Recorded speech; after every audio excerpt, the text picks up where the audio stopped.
জাতীয় নাগরিক party NCP মুখ্য সমন্বয়ক নাসির উদ্দিন পাটোয়ারিকে নারায়ণগঞ্জে অবাঞ্ছিত ঘোষণা করা হয়েছে।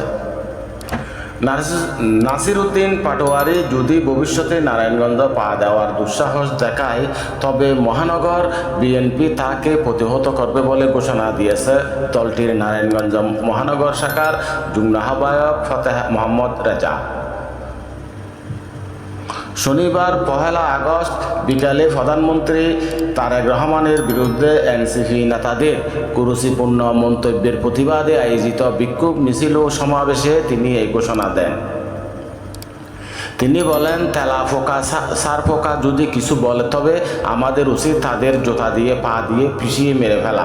এই বাটপার নাসির উদ্দিন পাটোয়ারি কোথায় ছিল 17 বছর। প্রাণ আরএফএল কোম্পানিতে এক্সিকিউটিভ হিসেবে সে চাকরি করেছে। নাসির উদ্দিন পাটোয়ারি, আসিম মোহাম্মদ নাহিদ 5 আগস্টের আগে তারা কোথায় ছিল? তারা আওয়ামী লীগ ও ছাত্রলীগের লুঙ্গির নিচে ছিল। লুঙ্গির নিচে থেকে বের হয়ে আজ আপনারা বড় নেতা হয়েছেন।